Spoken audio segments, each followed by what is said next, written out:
clearly that we, the people of Western region, expect in this parliament, in this cabinet, in this budget, we expect that for the first time since the creation of the country called Kenya, for the first time, the people of Western Kenya will enjoy the dual carriage in going home and coming to the capital city of Kenya.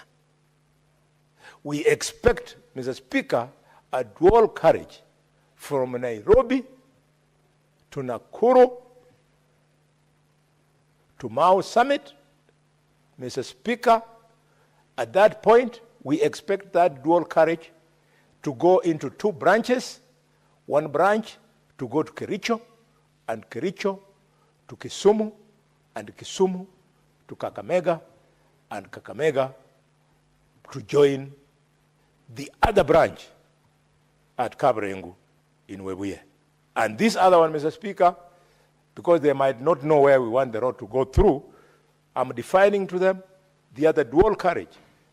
Upon diversion at Mau Summit, it should go, Mr. Speaker, to Eldoret, Kabarengu, Bungoma, Malaba border. And this will be massive because it is going to be a game changer in the economy of the Republic of Kenya. It should not be lost to Kenyans that when I say this, I'm not only saying as a patriotic son of this country who was born in the western region of Kenya, but I'm saying it as a man who is alive to the fact that if we don't grow our economy, the population has been growing much faster, we will burst. And therefore, we will be responding, Mr. Speaker, to the fact that Kenya's biggest single trading partner is Uganda. Coupled with the contribution of the trade that we do with Bujumbura and the trade we do with Kigali, Mr. Speaker, and the trade that we do with Goma, this dueling will be a game changer. And it should, Mr. Speaker, be followed by a standard gauge rail line. We insist that this is the future of Kenya. And what is more, so that I don't look like I only look at the Republic of Kenya through the prisms of where my community comes from, it's important that as we dual the western part, we should also dual the highway from Nairobi to Mtito to Voi and to Mombasa, because Mombasa is the gateway into this country, and because Mombasa is the one through which all the huge volume of trade that we do with Uganda, with Bujumbura, with Kigali, and with Juba, where it comes through. Mr. Speaker, we expect the national government, through the 2.231 billion shillings, Mr. Speaker, to ensure that the projects of Vision 2030 that were identified by President Mwai Kibaki are actualized.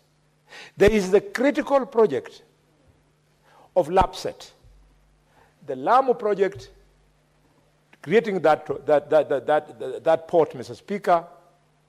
It is being done half-heartedly, as if we don't want to create jobs, as if we don't want to open the economy through the northern corridor. We need to do the LAPSET project. We need to fix a dual carriage from Lamu to Malindi to Mombasa, and from Lamu all the way to Garissa, into Ethiopia, and into South Sudan, Mr. Speaker. Mr. Speaker, it's only when we do this that we shall create jobs. I am one of the firm believers that our children to be afforded an opportunity, Mr. Speaker, to get jobs abroad is a good idea. But I also know that creating jobs at home is a better idea. When our educated youth leave this country to go to work abroad because we are chasing after diaspora remittances to the country, it's a good thing. But having them work at home so that all their income is earned and left here is a better thing. So, as the government pushes to push our children for jobs abroad, they have a greater responsibility to create jobs at home. And we would like election 2027 to turn on what it is that we are doing for our youth. As a father of youth, I believe that we owe it to them that we give them jobs locally.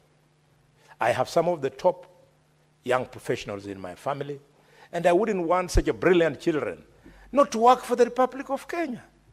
I would like them to work here so that they emulate me, how I worked for this republic before I came to this parliament. The Speaker, it's not a joke.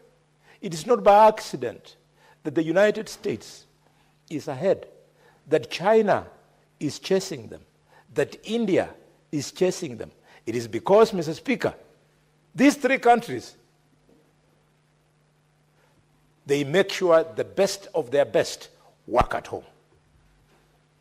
And in the case of China and India, they send the best of their students to the top universities in the United States. And once they qualify, they come back home to develop their own countries. Mr. Speaker, further to the road infrastructure that I've spoken to, the people of the western region of this country, which has been discriminated against for over 60 years, expect that because of the presence of the university teaching at the School of Medicine at the Masinde Muliro University, that the former Provincial General Hospital of Kakamega will be elevated to level 6 so that the university can use that institution to train our medical staff. Mr. Speaker, the people of Western are tired of waking up at 3 a.m. so as to come and catch a plane in Kisumu or a plane in Eldoret so as to be in Nairobi in 29 minutes. When all we have to do to cure this is to develop the airport in Kakamega. Mr. Speaker, yes? Yes, you can help me if you like. Senator Boni, yes. Avoid the exchanging in yes, I am begging him. Don't heckle me, my son. At time, if God blesses you, Senator Eddie, if God blesses you, you might enjoy a long life like Omugeni and myself. And at that time, you'll have appreciated what is Kenya. Just a minute, Senator Boni Karwale. Thank you. What is your point of order, Senator Eddie Okech? Mr. Speaker, on 105, you know, Senator Boni is throwing aspersion at me. I haven't. 105 referred to as far as that conversation. Actually, a statement of fact for one, and then 101 on, you know, mischaracterizing a member like him, Mr. Speaker. Mr. Speaker, you see, Senator Boni, first of all, has said that all the people from Western, and particularly Kakamega, and in particular people from Malinyi, where he comes from, must catch their flights in Kisumu and must catch their flight in Eldoret. As far as I'm concerned, Mr. Speaker, there's an airstrip in Kakamega, and I've seen the senator himself catch a flight to Kakamega. What I wanted to wish him the guy to do is how can we improve that airport in Kakamega so that it has a longer... What is out of order? Maybe... So what is out of order, Mr. Speaker? First of all, claiming that there's no airstrip or airport in Kakamega, one, and number two, to start throwing aspersions on me that I was heckling him, Mr. Speaker, when I was very quiet listening to him, and he has kept me in this house to listen to him, because I like listening to the wisdom from the bullfighter from Malenya. So, you know, you should not miscarry me. I'm not a heckler. And I'm not heckling you. I'm just listening very, very carefully, and I wish you the kind that you say that we improve the airport in Kakamega. Senator Boni. Mr. Speaker, I hope my time was held for me, and Kenyans have heard you, and Kenyans had heard me, and therefore they'll make their own judgment. The only thing I want to say in that particular point that you have raised is remember the parable of the old man who taught his son how to fly using wings that had been fixed on their shoulders using wax. He told them, fly, but not too high. When he refused, the boy flew too high, the wax melted, and the boy came dangling. That you sit with us in this august house, please, you sit here, you fly on wings fixed with wax. Know how high to fly. When you see us flying, you might come tangling, I tell you. Mr. Speaker, Mr. Speaker, the last point I want to make is on the issue, sorry, Madam Speaker, you have changed the speakership, is the issue of housing. Yes, the housing project that is ongoing looks feasible. But as I said many months ago about the housing, the vision of housing, I want to remind government that housing was one of the Vision 2030 projects. The reason why Kenyans continue fighting this project today, it is because of the model of implementation of the housing project. When President Mwai Kibaki put this project in Vision 2030, and it was also carried by President Uhuru, the funding model was not that the people with a paycheck, they have their pay slips raided so that they build houses for people who are desirous of owning houses. The government had to have a budget which Vision 2030 aligned with the vision of development, and most of you who live in this city, you saw the slum upgrading project, and there was no outcry. Today, the houses are even better, but there is an outcry, because the guy whose pay slip is raided is asking himself, was I born to go to school, get a job, and start doing affirmative action for Kenyans in need of housing on behalf of the government? We want, now that President William Ruto has allowed Prime Minister Raila Odinga to give him an expert in the name of Mbadi, a man I respect, truly brilliant in keeping with the super people of Nyanza. It's brilliant just like Tom Mboya. Mr. Speaker, Mbadi, to go all out of the way so that we continue the housing project but develop a more friendly funding model than raiding the pay slips of the people. When we say these things, it's not because we are against the government. It is because we are for the success of the government, and we want a government that affords all Kenyans comfort. Madam Speaker, I was looking at a woman who I know very well from Kakamega, who had just gotten a house in Mukuru. And I was very excited. She was now going to get a better house. With those many remarks, my time is gone. I support with amendments. Senator Eddie Okech. I must come for you.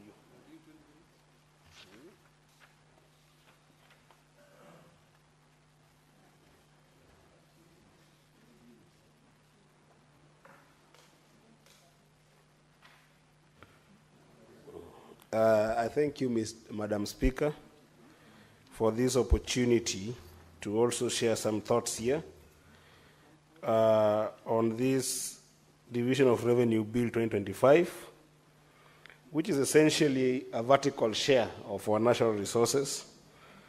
And Madam Speaker, in this year, what has come from National Assembly is that we aim to have a budget of 2.7 trillion. Out of this budget, Madam Speaker, in a layman's language, the National Assembly is proposing that the national government gets 2.4 trillion out of this budget, which will represent 85.33% of the budget that we hope to raise in this next budget year, and then give counties 405 billion. To be specific, 405.069 billion.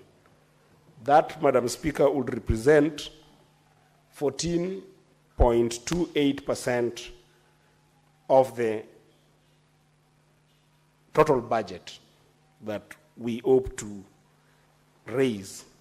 Madam Speaker, I'm alive to the fact that sometimes ordinary revenue is not collected to what we hope to get, and therefore I empathize with that fact.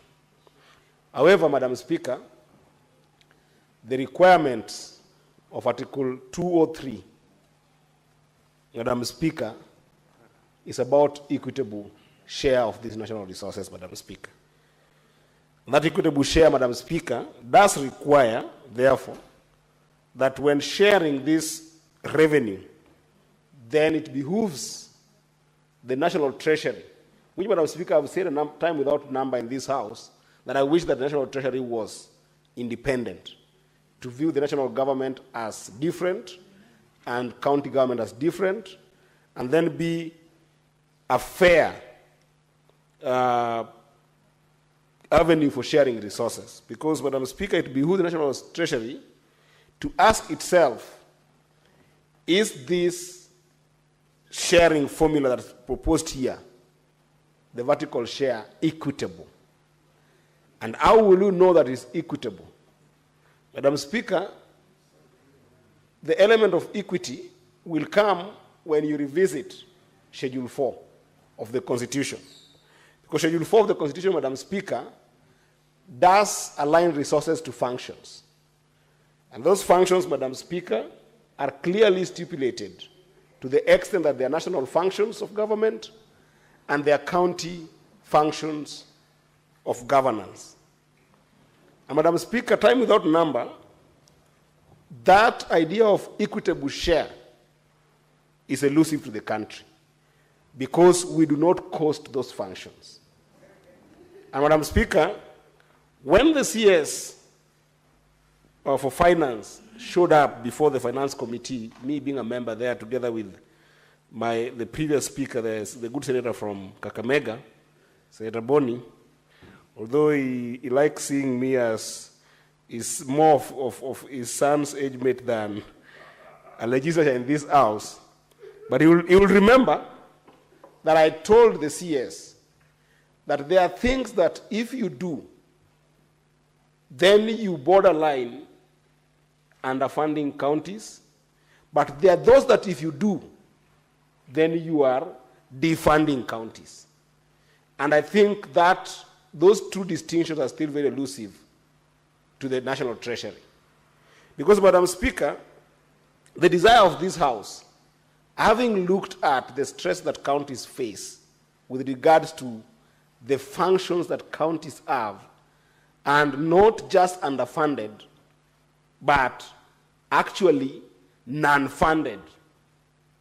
They are findable, but they are not fundable by the national government, Madam Speaker. So the proposal that you give counties 405 billion, Madam Speaker, if you do the calculus, and I'll go through the calculus as fast as I can, you are actually defunding counties. And this is something that we will not take lightly, Madam Speaker.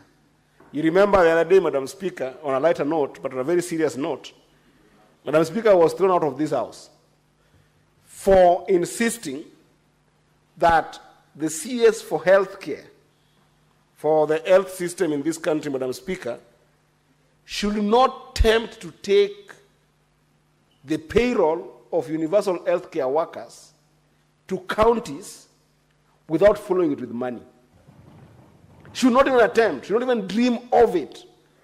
Because, Madam Speaker, for the last 2 years that we have been fighting about finance bill in this particular house, any money that is given to counties is money that is funding non-discretionary expenses. They are expenses that have emerged due to national government policy that puts constraint and stress on counties without following them with money. Madam Speaker, if you implement a policy, for instance, of housing levy deductions, it happens at the national level, and employees of the counties also have to face the same. Yet the counties did not have that in their budget when devolution was taking root. Madam Speaker, that goes to about 4 billion that counties have to face. Madam Speaker, if you enact contributions that have bulged on National Social Security Fund, it affects the staffers of the counties. And when it affects them to a point of 3.7 billion, it was not catered for in the calculus before we got to where we are right now, Madam Speaker. Madam Speaker, the national government, through the presidency, made a statement and a concession between them and the national and the county government that there's going to be a creation of county integrated industrial parks, commonly known as KIPES, Madam Speaker. This is a whopping 11 billion responsibilities on counties that then they must shoulder. Yet, it was not catered for in the calculus that then constituted money that goes to counties. And worse, it was not funded. The responsibility was given half to national government, half to county government, without knowing where county governments would get this. But because it's a commitment and projects are already going on, Madam Speaker, it goes without saying that then it has to be funded. Madam Speaker, we know the issue that we discussed in Turkana when we went to the to the Senate machinani in Turkana, the issue of community health promoters program. Madam Speaker, we held the view in this house that this is a primary health function that is purely devolved, and therefore it ought to have been funded and financed, first of all costed, then financed by national government, and then if it's a hallmark project, let counties deal with it. The national government chose that they will do a stipend of a half of it and let counties deal with a half of it. If you give counties money, because these people are already in their form of payroll, Madam Speaker, they have to be financed. Madam Speaker, we know very well of the outstanding issues around doctors' CBA. Counties have to face this burden if our healthcare system has to work. All this, Madam Speaker, we haven't talked about the wage drift that happens automatically in our system, where it has to be adjusted by about 5% every year that counties then have to finance. If you look at all that burden, it is a non-discretionary burden, meaning it is money that is already must be paid. You can't, there's no two ways about it. So, what does this number come to, Madam Speaker? Just to deal with those non-discretionary expenses in counties, Madam Speaker, it would mean that our counties will need up until 420 billion. So that is commensurate with that non-discretionary fund. For a bill to come from National Assembly, Madam Speaker, that proposes that counties then must be given only 405 billion, is an abuse. It's an abuse to the system of devolution that has brought hope to this country. It's an abuse to the system of equity that is proposed under Article 204 or 203. Because, Madam Speaker, counties will barely have even any money to do discretionary expenses. Among them, and the most important one, dealing with development in our counties. So this is something, Madam Speaker, that I think that we must stamp our foot on as Senate and insist on the calculus that we came up with that was giving counties, or proposing that in this financial year, regardless of the fiscal stress that the national government must have, counties must get 465 billion.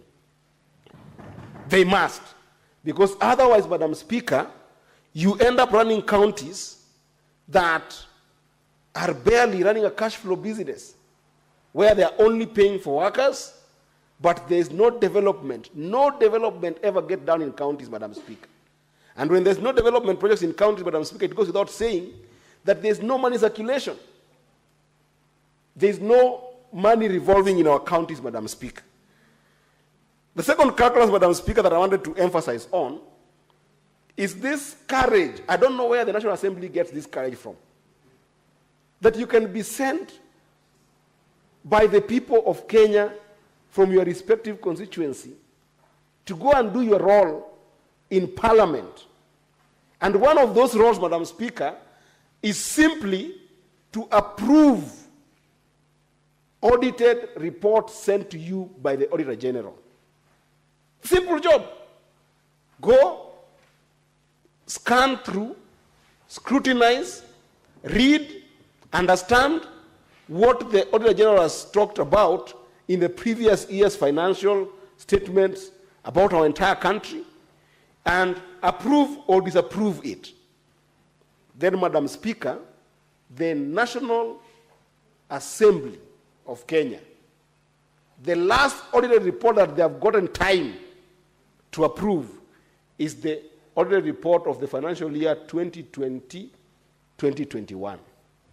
Now, Madam Speaker, the reason why this is a very important calculus is because under Article 203 of the Constitution, Madam Speaker, the requirement is that equitable share that we must horizontally share between national government and county government is predicated upon the last audited report considered and approved by National Assembly. Where is justice for devolution? Where is justice for counties and their governments? Where is justice for the people of Kenya if the last audited report that forms the basis of sharing revenue between county government and national government is based on 2021 financial year, Madam Speaker? It is absurd. In fact, I don't know where the courage the majority leader of National Assembly gets to lead a house that sends this kind of division of revenue bill to the Senate of Kenya. And that's what I'm saying, Madam Speaker, without mincing my words. We must fight that the Senate of Kenya must be a proper upper house in Parliament of Kenya, Madam Speaker. Even if it means we're going to sponsor our own bill, the National Assembly must understand the significance of legislation that emanates from a constitutional democracy, where then you must follow the Constitution and do things right. Madam Speaker, this division of revenue bill that constantly is sent to the House of the Senate without paying attention to the requirement of the Constitution, even after this, the High Court pronounced itself that Parliament should consider audited reports within 3 months, we still have 2 years pending without approval. What is the impact of this, Madam Speaker? The impact of this is, this becomes a con game from counties. And I'm using that word very strongly because if you're going to project that you're going to raise money this year of 2.7 trillion, and then you're dividing money for counties based on the financial year 2021, Madam Speaker, 2023, 2022 are not considered, which, if you do the calculus, Madam Speaker, our revenue is growing, but the county revenue will never grow, commensurate to what the National Assembly is giving to national government. This must be corrected, Madam Speaker. Because if it's not corrected, then it means the counties are not getting what the Constitution requires, which is equity. Equity.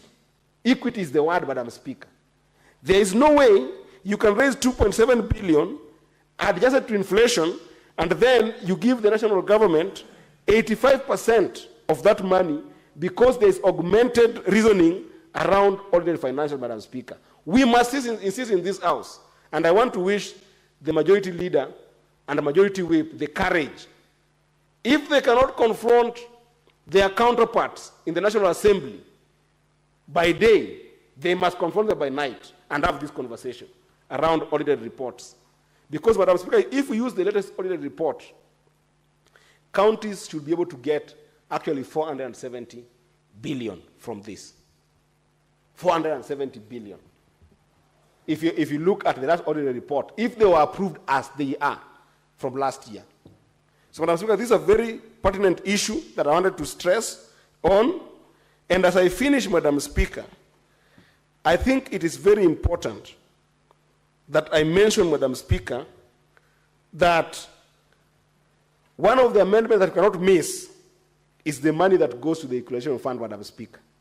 Because Equalization Fund, Madam Speaker, established under 204, is one of those clauses that is facing a serious sunset.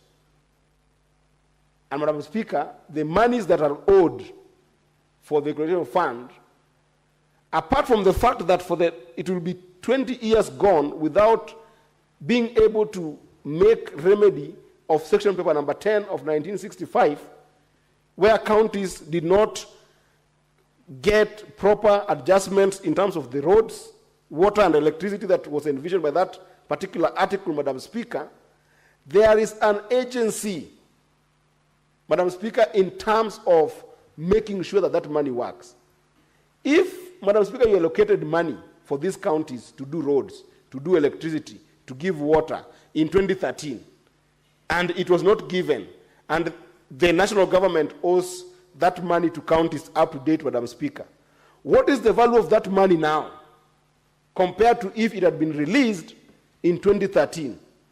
Will these northern frontier counties, Madam Speaker, that were affected by this session paper, Madam Speaker, ever get their fair share and, again, equitable development that they need to get?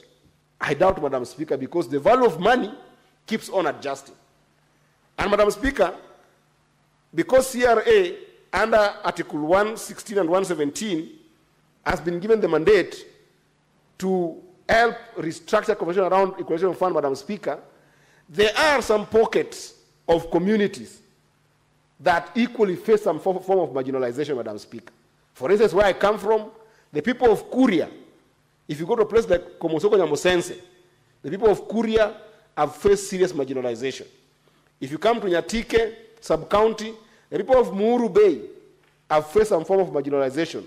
The people of Sori have faced some form of marginalization. If you go to Kuria East, in Migori County, Madam Speaker, a place called Masangora has faced some form of marginalization.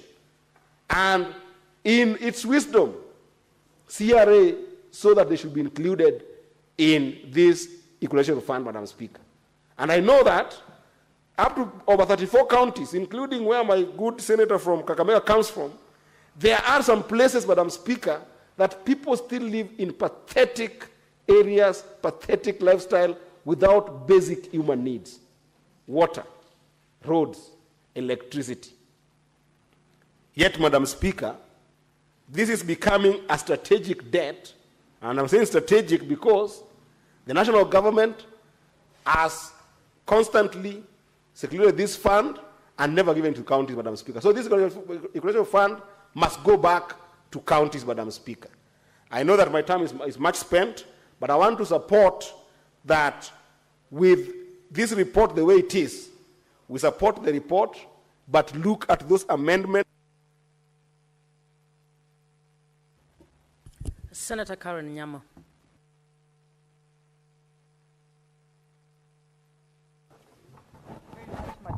Thank you, Madam Speaker.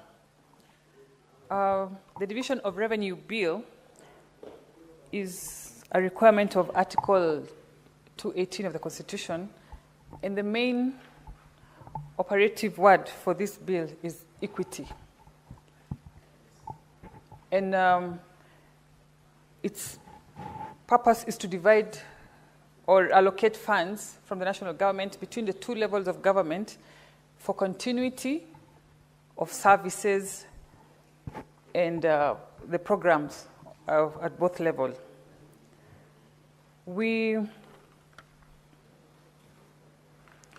This year,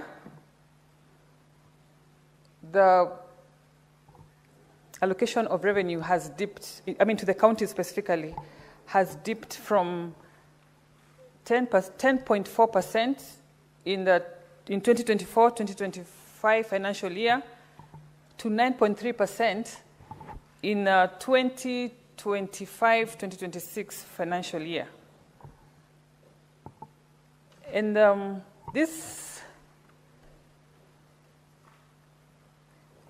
national government allocation has increased. We as a house had proposed, through our committee, had proposed that counties be allocated 465 billion in view of the various services that have been devolved. We have devolved the medical services in a big way. We have devolved education, the lower education, and so many other functions and services that the county governments are expected to give to the citizens that need financial support. Madam Speaker, this bill has, I see they have factored 10.5 billion equalization fund arrears that the national government is going to, that has been allocated to the county government from the national government as a reason for suppressing this allocation to the county governments. But while we know that actually the equalization fund is a special fund that is aside from this allocation of revenue. This bill also refers to national interest as if it's an exclusive of national government. It's as if what county governments are doing is not of national interest. National interest can be undertaken by both levels of government, so that is not a reason to have monies from counties, instead of getting increased as we go by the years, reducing these amounts. We should not contemplate a situation where, instead of increasing the amount to counties, we are actually decreasing this amount. We are charged to protect devolution, and if we oversee such a trend where a bill like this passes through this House and we have noted the decrease and the suppression of allocation to counties, then it is a very dangerous trend that we should not adjudicate ourselves. So, Madam Speaker, I propose that this being a requirement of the Constitution, we support it, but these crucial amendments that we speak of, particularly the figures that are going to counties, must be looked into. Thank you, Madam Speaker. Senator Mogeni.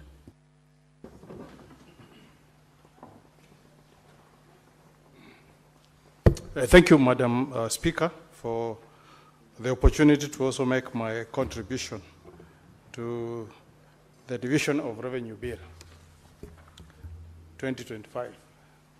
Madam Speaker, this is one of our most important undertakings as Senator to ensure that we truly protect devolution, because our Constitution is very clear that we devolve power and resources. And I know, Madam Speaker, that you are a champion of devolution, having served in the committee that was implementing the Constitution. And you are very good defenders of this Constitution. In fact, I wish that committee had transited to be permanent so that we truly protect devolution. From the onset, Madam Speaker, this figure of 405.1 billion may look very attractive. But when you look at the percentage of our audited revenue that is being given to our county, it translates to something like 21%, though we are being told here that it's 25.5. And I was doing my calculation, it looks like 21%, Madam Speaker. We will never see the fruits of devolution if we don't give adequate resources to our counties.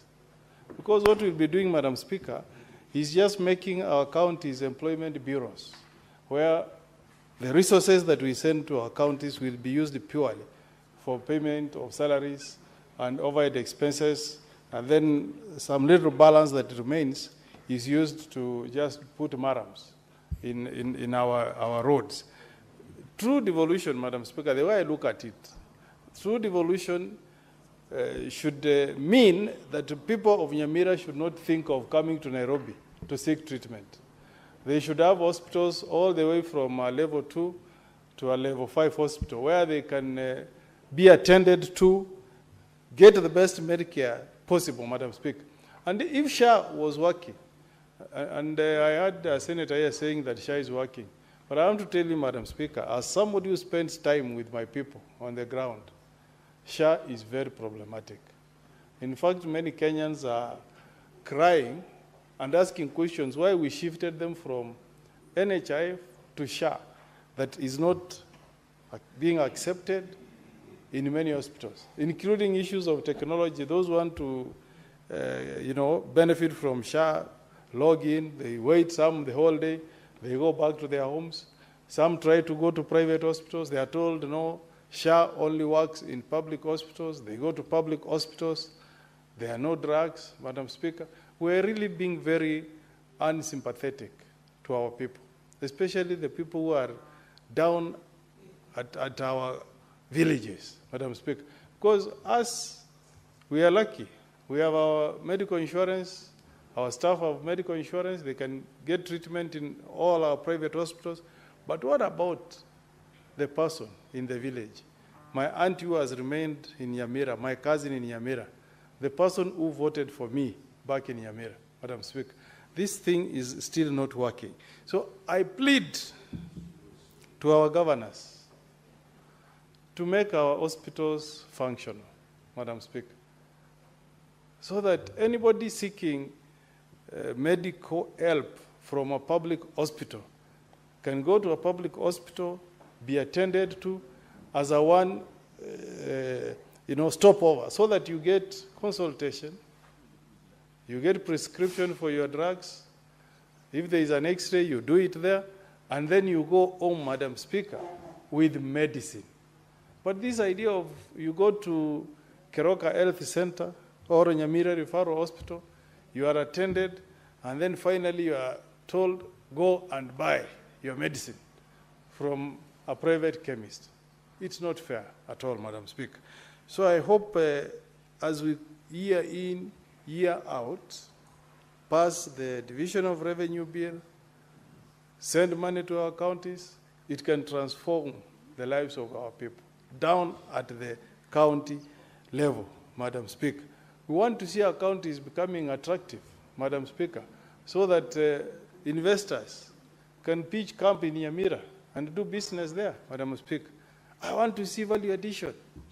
When I grew up, my grandmother was selling bananas, just bananas.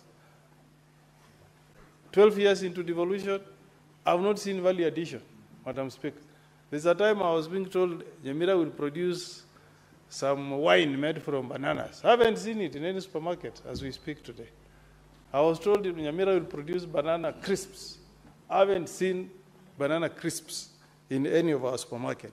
And that was the dream of devolution, Madam Speaker, that we can make our counties to become economic giants, so that those who want to do farming, those who want to do trade, Madam Speaker, can do so at the counties. We stop this thing of rural-urban migration, Madam Speaker.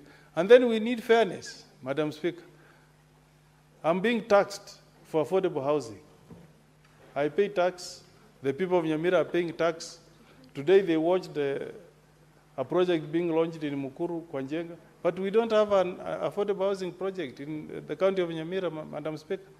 So if you are launching in Nairobi, how are the people in Nyamira feeling, Madam Speaker? We should be innovative. If we are not able to do flats, go down to the villages. Those people who don't have houses, build for them, Madam Speaker. Because we don't all have to live in flats.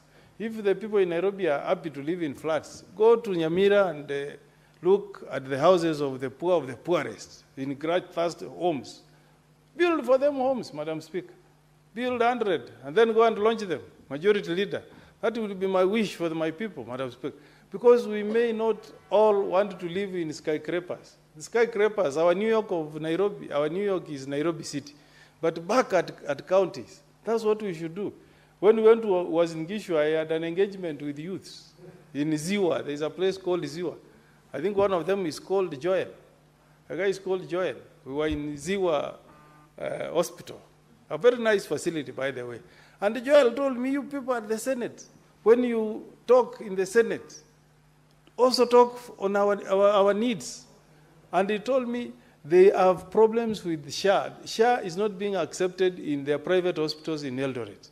When they go there, Madam Speaker, they are told SHA can only be used in public hospitals. I think we have had this thing for 1 year. We have known the problems.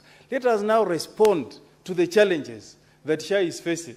Because I can tell you, and all of us senators, if we are to be honest, there is the public hospitals have no capacity to treat all Kenyans. That's a fact. They don't have capacity to treat all Kenyans. 2, they are not well equipped with medicine. Okay? You will go to a public hospital, you will be attended, there will be consultation, but you will not get medicine. I can tell you, and God is my witness, and Senator Cherargei knows the people I'm talking about. The people at home in Nyamira who work for me used to go to a hospital with NHIF, to Ichuni private hospital. They get treated, consultation included, they get prescription, and drugs are dispensed. Now they go to Keroka, Madam Speaker, they go to Keroka public hospital, because the SHA is not being accepted in a private hospital, Madam Speaker. Consultation takes place, they get a prescription, then they are told for medicine, go to a private chemist. Madam Speaker, really, we must be sympathetic to these people down there, because it had gone into their mind that once you get a SHA card, the equivalent of NHIF, you will have solved your medical problems. Let us revisit, Senator Cheruiyot, Majority Leader. Let us revisit.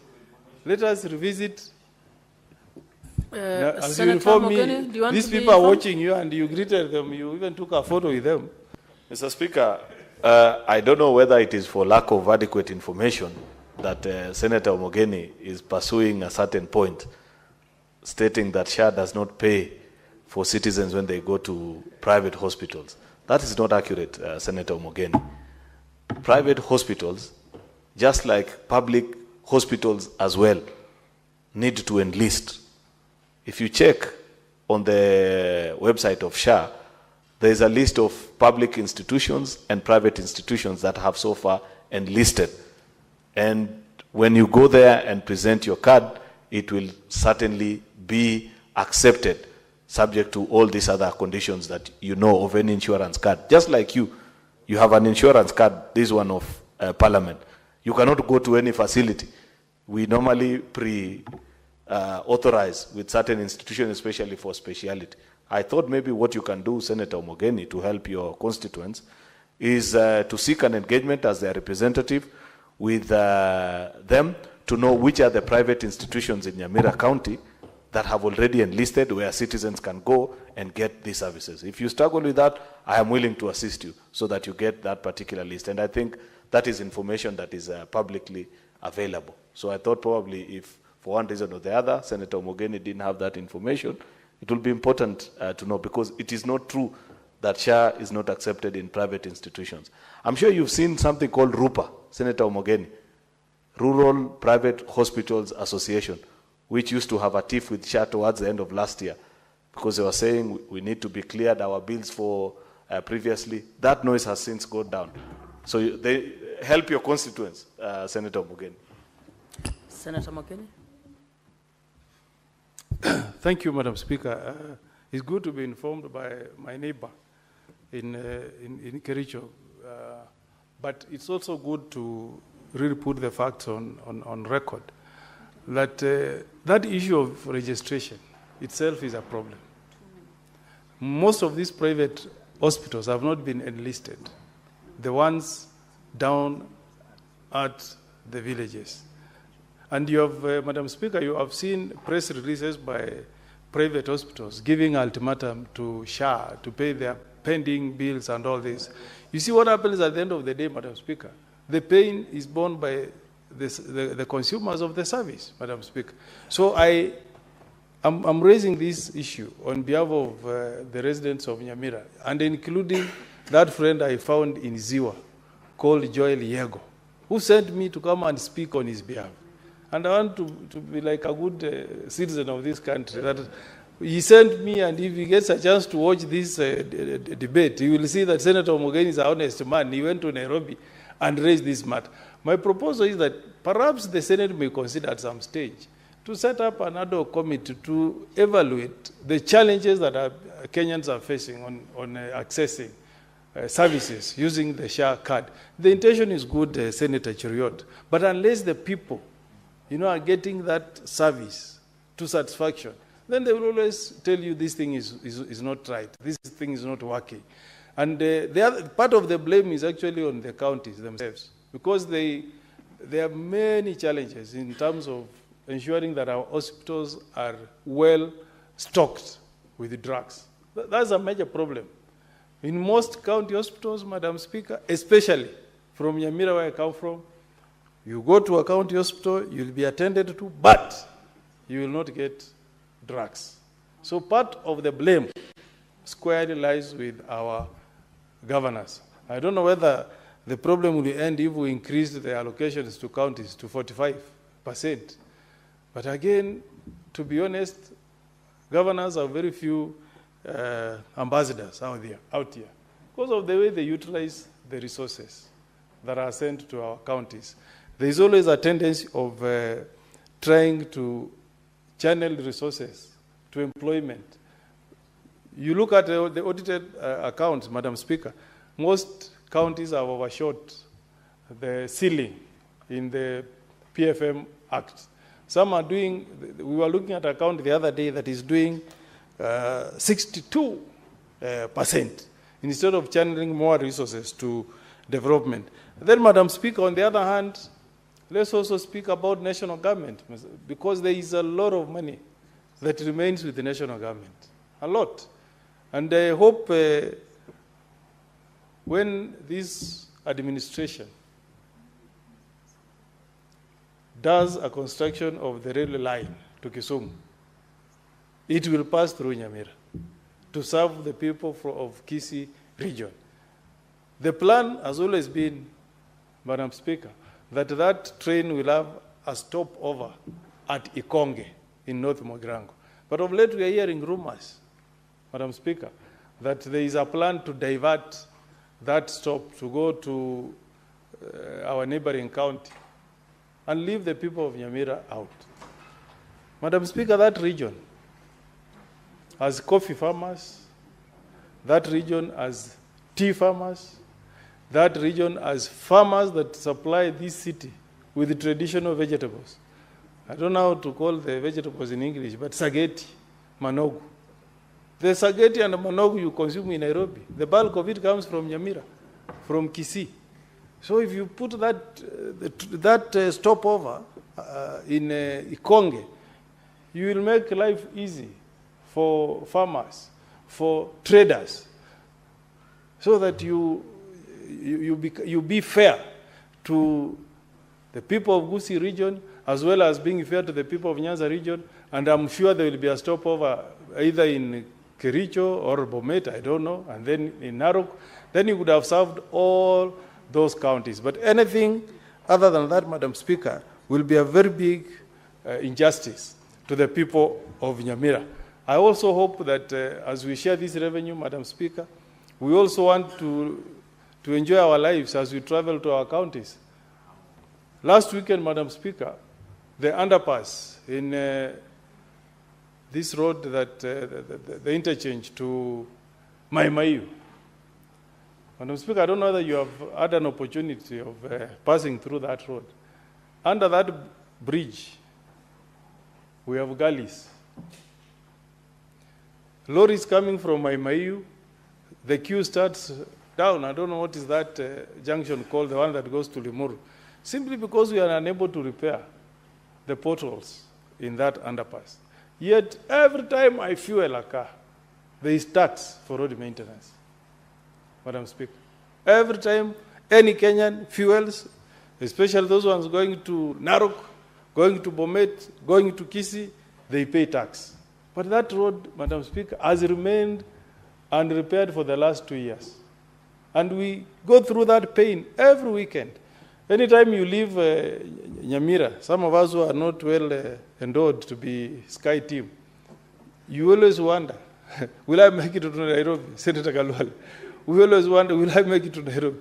Surely, can't this money also be used to do some of these simple things, Madam Speaker? Even for our tourists going to Narok, what image do they form of our country when they pass through a road, a national road, that has those kind of potholes? It's a shame, really. A collective shame to all of us as leaders in this country. Really, something needs to be done. I'd hoped to put a question today, but I got late on hearings that were affecting my governor in the Education Committee. So I hope I'll get time to raise that question. But let the government make life easier for us. We may not be using the road, the dual carriageway to Nakuru, to Mau Summit. Also take care of some of us who go through Maimayu, Narok, then to Bomet, including our tourists. As I conclude, Madam Speaker, I also hope our governors will make use of these funds to improve our ECD facilities. You saw a picture that I presented before the Education Committee, the kind of desks at Nyameko ECD school in North Mogrango in Nyamira. How will those kids grow to love school and education if we put them through such kind of an environment, Madam Speaker? You look how dilapidated the desks are. Why can't governors have their priorities right, Madam Speaker? You saw another one I shared on Ekiribogietai, ECD Center. I am pleading with my governor, my friend Governor Nyaribo, to also use the resources that we send to our counties to make ECD classes attractive to our children so that they grow up loving and enjoying school from their very early stage, Madam Speaker. But if you send them to a school where they fall down, their knees are hurt, they will not love school, Madam Speaker. Even this idea of, Madam Speaker, leaving those young kids to share toilets with their seniors in junior secondary is not right. So I'm pleading to our governors to also make life bearable for the people in our counties, our children going to school, the school feeding program, Madam Speaker. Let them get nutritious food so that we raise a health generation. I support this bill reluctantly. My wish could have been that counties get something more than 405 billion, but for now, reluctantly, we can do with 405 billion. So I support, Madam Speaker, and hope that our brothers in National Assembly who have their aunties, their uncles, their cousins back at their counties and will be served when we improve services at counties, will support this bill in the interest of seeing that devolution succeeds and works. I support, Madam Speaker. Senator Osoti.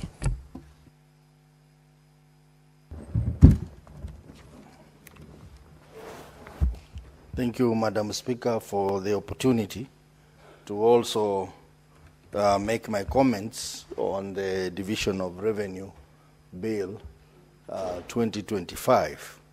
This bill basically implements Article 218(2)(b) of the Constitution on sharing, dividing the revenues between the national and the county government, based on the criteria that is outlined in Article 203(1) of the same Constitution.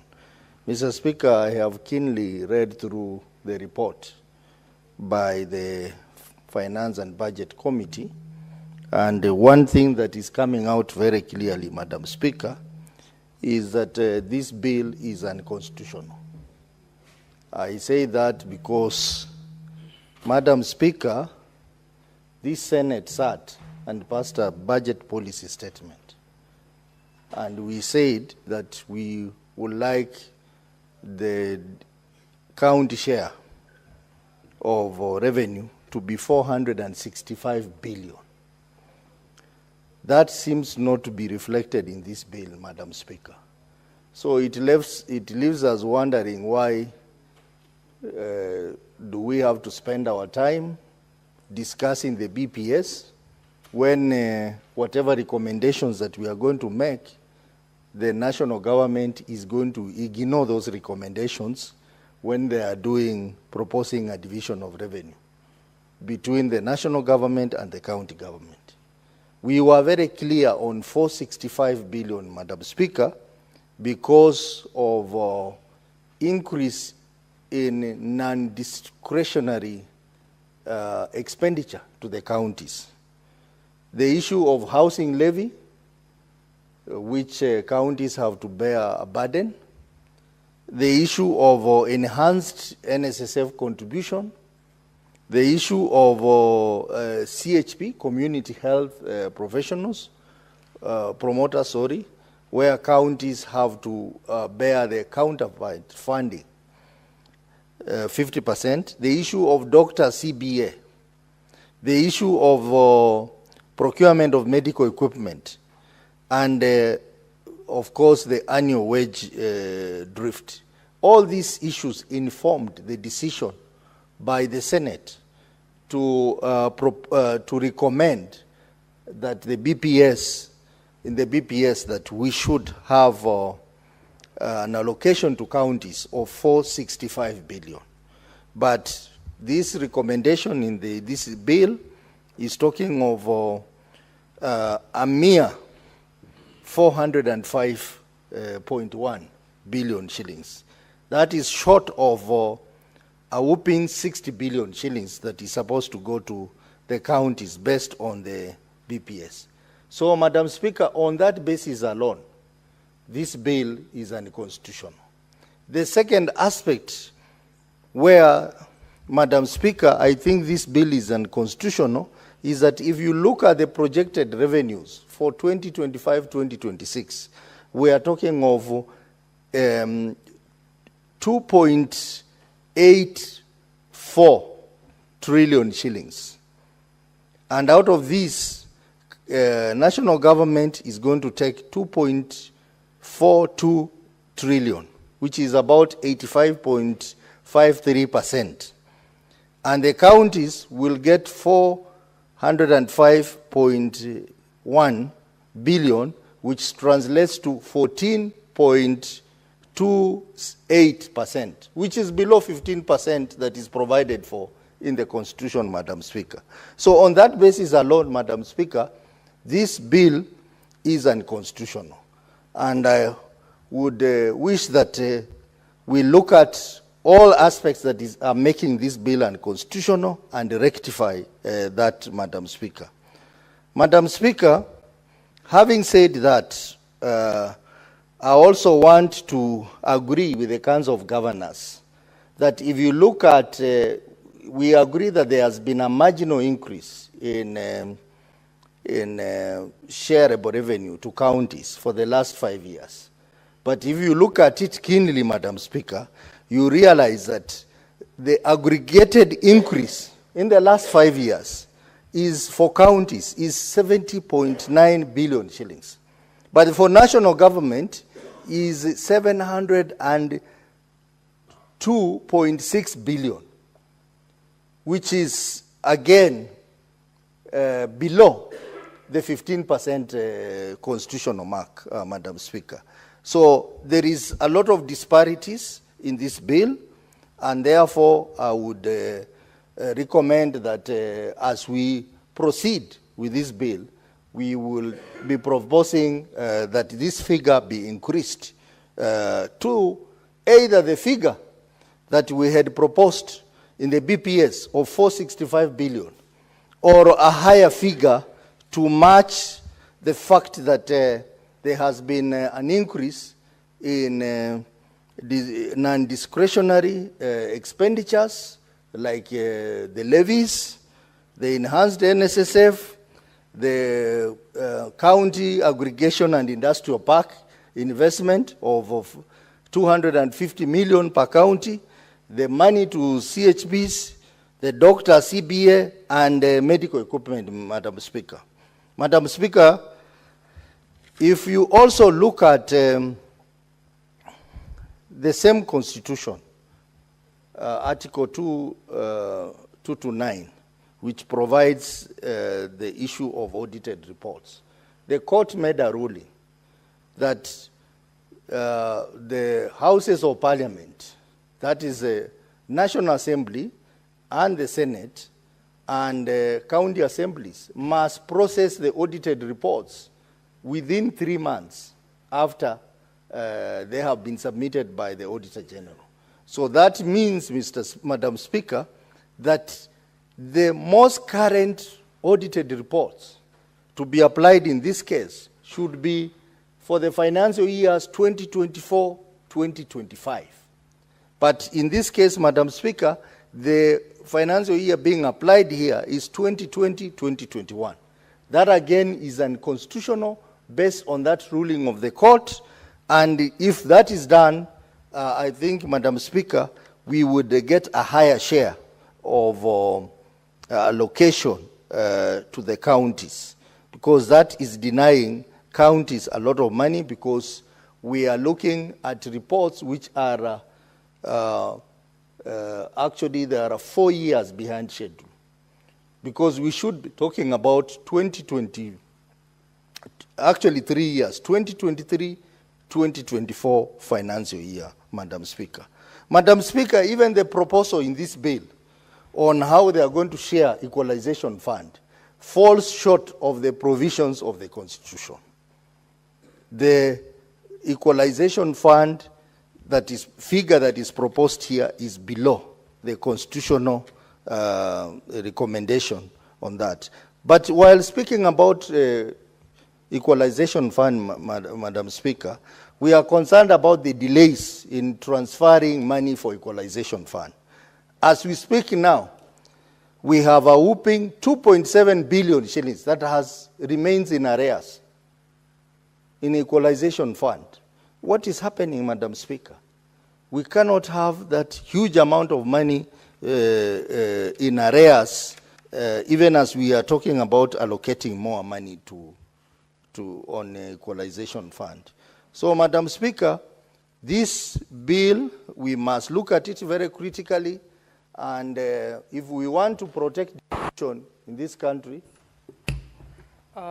Honorable Senators, it is now 6:30 p.m., time to adjourn the Senate. Senator Osotsi will have a balance of 10 minutes when we resume. The Senate, therefore, stands adjourned until tomorrow, Wednesday, 21st May 2025 at 9:30 a.m.